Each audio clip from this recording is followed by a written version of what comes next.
Blessings and welcome forward to Reasonings right here at the Tree of Life. I am Jerome Butler. We've been going through a most turbulent set of weeks, and as a result of this turbulent set of weeks and experiences, I thought to myself, why not make our next set of experiences more truly harmonious and relative to our experiences? Now, I have been going through a most, I say, egregious test of my faith. And I would say it has come in perfect alignment with the timing in which we started these productions, right? And the impact of these productions going out there. We have experienced negative ripple effects coming back. But at this point, we are not being disheartened, and we are not going to be so distracted that we cannot continue. But one of the major things I want to say is that is provoking me to go to presenting to you one of the major reasons why we are doing this, or that I am the voice or the face in this platform, as you are staying on the platforms to be informed, and the platforms are Celia Media on Facebook, YouTube and IG.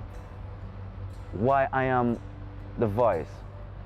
I said through several of these videos that it is the calling within me.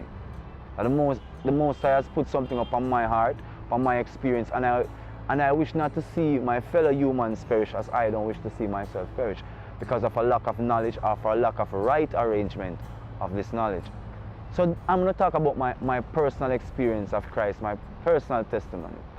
No, it is wrought with many different experiences, so I apologize to those who might not have been exposed to a kind of information like this, and a kind of information and experience like this coming from an individual. So I first want to apologize if you are somewhat offended or if it kind of shocks you, right? I was born in the mountains of Gordontown, St. Andrew, right? I was born in a situation where my father, my biological father, and my mother broke up very early, right? So very early on as a child, I had memories from, my mother said I walked from almost 8. I walked from almost 8 months old, and I talked before I was a year old, right? I have memories, personal memories from I was like 18 months old, right? So I can have clear, vivid memories from I was creeping, I have memories, right? So I've had a very clairvoyant experience in my younger age, right? But the major thing I recognize with myself is that very early on, probably about age 8, 9, I had a very negative view of God. I said, because I had extraordinary large amounts of information in my head, because they said I spoke perfect English at 2 years old. And they also said that my mother's had some books which was about world history, right? And those were the first books I read, really, right? Even before I could read them, I had these books as books that were important to me. So I grew up, in my first play books were books about Rasputin and European history, the Fall of the Tsars and such, and a whole lot of ancient history about Ceylon, the Crimeas and such, right? So I've had a kind of a socialization just in my natural environment. I'm saying that to say this. At 10 years old, I had one of the strangest view of God. I said, God has to come and present himself to me as a living being before I believe in a God. So I had no perceptions. I was godless growing up. And why this matters?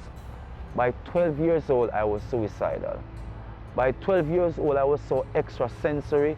I picked up all these emotional stuff.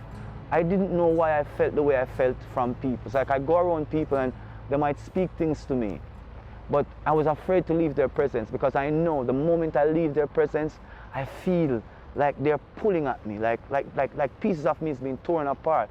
I go around people and I feel like my body's been sewn together like pieces of cloth, right? So something was happening to me. I didn't know what it was. My mother took me to every spiritual healer and everybody she could find.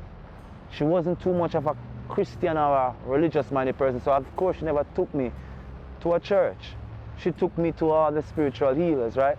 So I went from Bath to Barmia to Barmia to Bath. My conditions continued. My intellect or my intelligence grew exponentially. You know, I had the most heinous behavioral system, belief system. I had the weirdest view of everything. I was vast in information and knowledge. As a teenager, I never paid attention. I practically got myself kicked out of school because I sculled my classes and went to the libraries to study. to study all manner of information in all forms of esoterics.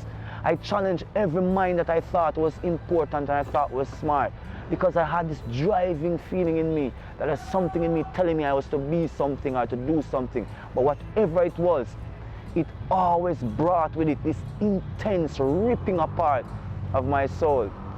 No amount of girlfriends changed that. No amount of money changed that. As I grew a little older in my early 20s, I said to myself, when I was 18 years old, before I reached to my early 20s, when I was 18 years old, I had a big fight with my mother. And for the first time, before I even get to 18, the Spirit is reminding me to say something about when I was 12 years old. When I was 12 years old, during the suicidal time, I had a vision one night. I went to my bed and I dreamt I was in this place that was very smelly, like in feces and bad smell, and there was this bench and there was a metal door. Long and short of it, I ran away from home because of all this psychological pressure on my mind. I couldn't hold it together in my community. So my psychological state, voices told me in a bad way one night to just go. So I just decided to run away because I couldn't felt no peace at home. So I ran away from home. So when I ran away from home now, being on the street for 3 months, and then the state came and got me through some intervention, and some people decided to help me because I was very clever at how I was doing it. I wouldn't stay in police stations and do things because I was a pretty intelligent person. So I knew, as a kid, I knew how to go around people, right? So long and short of it is, I was placed into a place of safety, which is called Homestead Place of Safety, and that's up in Stone Hill, St. Andrew.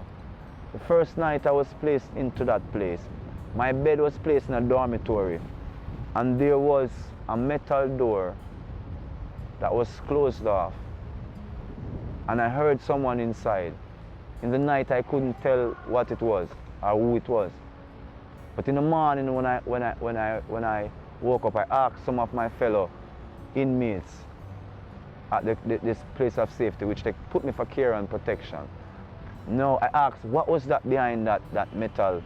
Them said it's a particular young individual, and them said that he is mentally ill and he messes up himself, right? So they lock him and chain him behind there.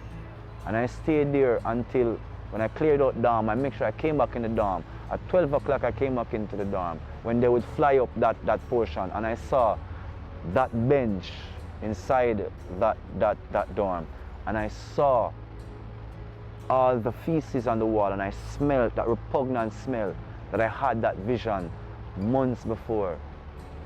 And I began to understand that something was happening to me in this reality that I couldn't comprehend. So that was when I was 12 years old. So all my teenage year was wrought with these telepathic, these feelings of seeing things before they happen, and when they happen, it just messed up my mind. When I was 18 years old, I had a very bad fight with my mother. And so that Spirit said I was to go to church. So I went to the Adventist church because some friends were inviting me, and for the first time I went and I started hearing about Christ, and in a certain way, even though we had known in certain ways because we had links to the Methodist church and would go sometime. But here's where the relationship started. I spent basically 3 years, I was baptized like 2 times because I kept going back and forth because again, the darkness in the soul was so much. When I was 21, I said I was going to leave church and go on my self journey because I wanted to find Christ for myself. Because when I took communion, I didn't feel like it was really communion. So I went on this journey to find Christ for myself. And can I tell you, this is where this current journey began. There was an explosion in my information. At the same time, a darkness came over me that was unfathomable. I hungered for everything that was lustful and everything that was significant towards making myself seem more powerful. And then one of the worst things happened to me in 2003. I started wandering into a particular association with a particular set of individuals because I wanted now to start to learn sorcery. Because what I learned was that a lot of my previous pain and suffering was because of the spells that was being worked on me by a lot of the people in my individual environment who I realized that when you have a spiritual eye and you don't know it, you're actually a threat. People are trying to destroy your light, right? Or destroy that single eye of which Christ talks about. So I realized that I was severely affected, and I took the wrong route. I said, I was gonna get even, so I wanted to start study sorcery. So when I started studying sorcery now, a great attack came upon me and I went into the underworld. I woke up in a haze in my spiritual vision one night, just like I had seen of the previous time. But this time I was in a very dark place. It had a deep, dark brown kind of hue. And the pathways were cut and hewn, you know, but very dark. And sometimes there were sulfur-borne lights, right, that lit up those pathways. In that pathway of the underworld, I saw bodies cocooned, like in a brown sheeting, right, being wrapped and cocooned up against particular rooms. I was also wrapped like that. And death itself, because I had a very important dream. The Spirit said before I go here, I should tell how I entered into the underworld. During that time I was going through the fight with all the sorcery. I had a vision one night. I was back at one of my old workplaces and some people came to attack the place. I came up on work at that moment and they started chasing me. Long and short of it, I picked up 3 shots trying to escape from my life. The third shot, before I got the third shot, I settled myself. And the Spirit came over me and said, what have you done to these persons? I said, nothing. And I said, why should I be afraid? Life is nothing to me that I should be disattached to it. And I was free, and the third shot finally took out my life, and I died. And that was my entrance into the underworld. So when I got into the underworld now, death came to me, up trying to cocoon my soul now, to put me to rest until the Most High calls us after judgment. Now, when He so pleases. Now, as death began to gather me up, He recognized that my third eye my single eye was open. He said to me, oh my God, you're not dead. What are you doing here? You're not supposed to be here. You understand me? And it was the beginning process to return me, right? I said, I want to know. I want to learn. Teach me. Death says, what do you want? Because you're here and you say you don't want to go. What do you want? I said, teach me. Teach me knowledge, information of self, of everything. That has always been my wish ever since I was born and know myself. I just wanted to know. Death said to me, you sure you don't want riches, you don't want wealth, you don't want power? Every man that comes here that has been in the same situation like you, they ask for power. We gave it to them. They asked for secrets of the future and things. And we gave it to them and sent them back. I said, no, I want knowledge. No, I became a spectacle in the underworld. At first I didn't realize I became a spectacle. I became a laughing stock, in that death would bring the other beings of the underworld and ask me the question over and over again. What do you want? I said, I want to learn. Hallelujah, I want to know. Understand me? Till eventually I caught on to hear these beings now. I started to pick them up on my radar and saw that they were ridiculing me. But after ridiculing me for a very long time, they decided that, well, if something is up, this kid really just wants to know. So eventually they started teaching me. And I started learning secrets of death. And one of the first lessons death taught me is that death cannot contain life, because it is life that contains life and death.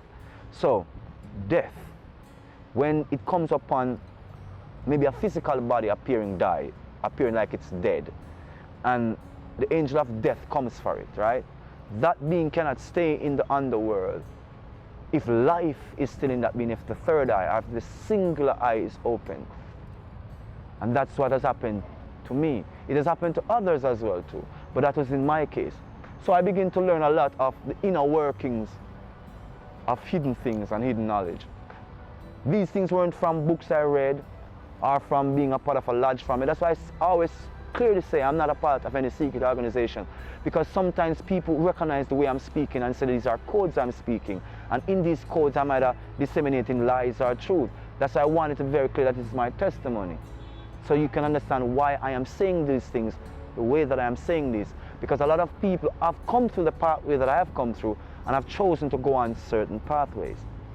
I represent no secret organization, no special interest groups. So upon spending 8 years in the underworld, I grew intensely in knowledge. In my physical world, all my mental experiences I forgot. I don't remember girlfriends I've had those times. I don't remember a lot of the physical experiences I was having from 2003 until 2011. I don't remember. Women are showing me pictures of moments of them skintily clad, of me and them in certain moments that I can't remember. Women are telling me of women that have recommended me to them that I can't remember that woman. I can't remember any experience me and her have actually shared. And these experiences subsisted from 2003 to 2011. For all this time, from that entrance in 2003 in the underworld, I was there amongst a lot of the dark beings and hear them rumbling. At the time I didn't know what it was. I hear them rumbling of someone coming in the distance, and they were saying, who is he? He always pretends like he's all this mighty and all this powerful. Why should he come here and trouble us? And he can't come here. And then an amazing light, hallelujah, came down into the underworld. And everywhere the light shone, all those venomous beings that had become a part of my reality had to run.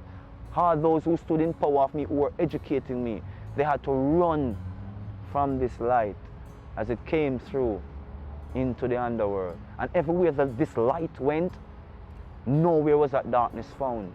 Neither could any of those creatures appear into the light. And that light harnessed me and harvested me out of the underworld. And when that light presented itself unto me as Yeshua the Christ, hallelujah, that was when my whole world crashed. Because all that I had before, all the esoterics, all of it came to an end. The Lord showed me healing practices as I was doing those that was taught by the fallen angels. And He began to taught me the right practices towards healing, towards restoration. And He clearly told me about the spiritual warfare that is upon us, and that I was a victim of that spiritual warfare because of the eye that I had opened. That eye that I've had open is a gift of the Most High God. And through that eye that I've had open is why I have suffered, and is why many of you are suffering. Because you are aware that there is an exosensory perceptive reality going around us. That something is somewhat jamming you from it. And you are so afraid to hear the internal voice. You have been convinced you're schizophrenic, or it's a schizophrenic action. Yet still in deep psychology, people have postulated that you can hear the internal voice. When the voice of God came clear to me, it was told, at first God spoke to me in signs upon my awakening. He always came in signs. When I asked a question, sign or a Bible passage, and it was an answer. Then He manifested Himself through a particular woman who began to show me the healing rites and the healing practices to get the bad enemies off of me, to get the fallen angels off of me, the unclean spirit, the spirit of the dead off of me, to clean out the filth of the underworld that I had taken unto myself, the false doctrines, the false knowledge out of myself. Understand me? And begin to clean and purge my existence. Right? So I began now on the path now to awakening. So one day I said to her, the Most High is always talking through you, and I hear that we should have personal relationship. Why am I not having personal relationship? She said, it took a little while, but then the Father answered and said to her, through her to me, many times I've been talking to you, Jerome, but you're not patient enough to listen, to understand, or to differentiate. It went on for a while, I was trying to get into the right state of mind. Till one day, I asked a question and I got an answer. The answer came clearly. That current cough is currently a blockage now in my vocal chakra. This arises every time the truth begins to be spoken. So that is what you call a blockage. So, Most High spoke to me. This time I asked and I got the answer. I asked Him, why can't I hear? And I heard clearly, He said, Jerome, I've been speaking to you all the time, but your confusion is mistaking your voice from my voice, because I speak through your voice. But it's when the mind is singular, then the first person, the ego self, falls away. And then you hear the word. So the inner voice is my own voice. And that's the voice the Most High speaks to me in. No aberrant wayward voices, but my own voice. And the Most High made that very clear. So sometimes through my very speech, I realize a message is coming from me, the individual, and not for someone outside, though it's coming through me. And people might say, oh my God, but you're the one that's saying it. Yes, but I go by the testimony. His word says, open thy mouth. And I fill it with words. Now clearly when I postulate on these things, you don't see me with a script, because I have no script. This is not self-rehearsed. This is not something I go and I think about and then I come and I say, okay, I'm going to postulate this. This isn't pre-rehearsed. So I just want to say that all this suffering that has brought me to that awakening. And then Christ begin to show me now through my personal experience now, because I begin to hear the voice now, listening to the usherings, the movements of thought now. My soul start begin to see some changes in my behavior and my personality. Though I go back to some of the similar rituals, and here come the blocking spirit again. Though I've gone through some of these, I return to that cycle. Sometimes I go back through the lesser self again into a denser reality.